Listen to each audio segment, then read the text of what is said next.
हाय, welcome. तुम्ही जर या चॅनलवर नवीन असाल तर आपण या चॅनलवर तुमचे पैसे सोप्या पद्धतीने कसे वाचवायचे आणि कसे वाढवायचे आणि प्रोडक्टिव्हिटी टिप्स याबद्दल व्हिडिओज बनवतो. आणखी तुम्ही चॅनलला सबस्क्राईब केलेलं नसेल तर सबस्क्राईब करा. आजच्या व्हिडिओमध्ये आपण बघू तुम्ही तुमच्या लोनच्या दुप्पट पैसे म्हणजे तुमचं जे प्रिन्सिपल आणि इंटरेस्ट असेल किंवा जे मुद्दल आणि व्याज असेल त्याच्या दुप्पट पैसे कसे परत मिळवू शकता हे बघू.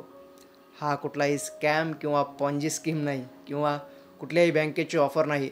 हे आपण स्वतः सहजपणे कसं करू शकतो ते बघू. सहजपणे, कारण जे अवघड आहे किंवा जे आपण इम्प्लिमेंट करू नाही शकत ते सांगून तरी काय फायदा. त्यामुळे चला बघू आपण हे सहजपणे कसं करू शकतो. चला एक उदाहरणासाठी 50 लाखाचं होम लोन घेऊ 30 वर्षासाठी 8.5% व्याजाने. नॉर्मली होम लोन 8.5% ते 9%ने 30 वर्षासाठी 50 लाखाच्या आसपास असतं. 8.5%ने तुमच्या या लोनचा EMI येईल 38,446 रुपये. म्हणजे 30 वर्षात साधारणतः तुमचे 1,38,40,000 रुपयापेक्षा जास्त पैसे जातील.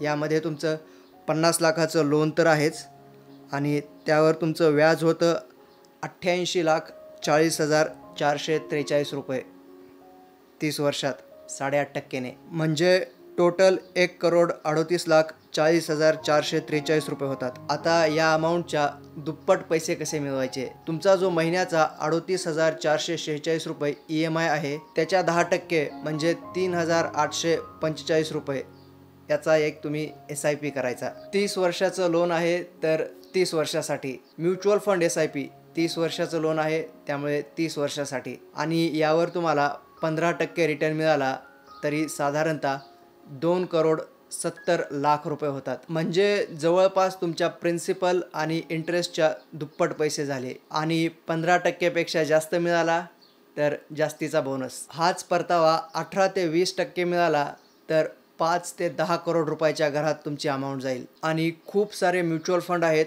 जे 18 ते 20% ही रिटर्न देतात. पण चला आपण ज्या म्युच्युअल फंडमध्ये पैसे गुंतवले त्याने काही कारणास्तव कमी परतावा दिला, 12 ते 13% घेऊ. आता 12 ते 13% परतावा तुम्ही लार्ज कॅप इंडेक्स फंड किंवा लार्ज कॅप इंडेक्सच्या ETF मध्येही मिळू शकता. 12-13%नेही तुमचे 1,38,00,000 रुपये किंवा त्यापेक्षा थोडे जास्तच होतात. म्हणजे खूप कमी रिटर्न मिळाला तरी एवढे तरी पैसे तुम्हाला परत मिळतील. फक्त तुमच्या EMIच्या 10% रकमेची एक SIP करायची.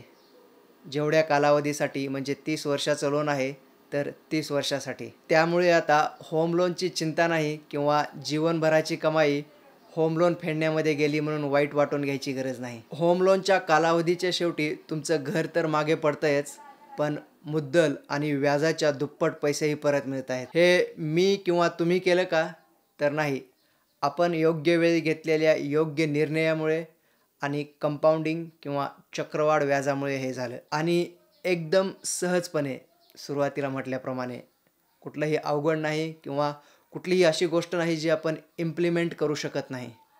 फक्त 10%, तेही तुमच्या EMIच्या. आणखीही असे खूप सारे मार्ग किंवा ट्रिक्स आणि टिप्स आहेत लोनच्या, पण हा एक सहज सोपा सरळ आहे त्या खूप साऱ्या मार्गांपैकी.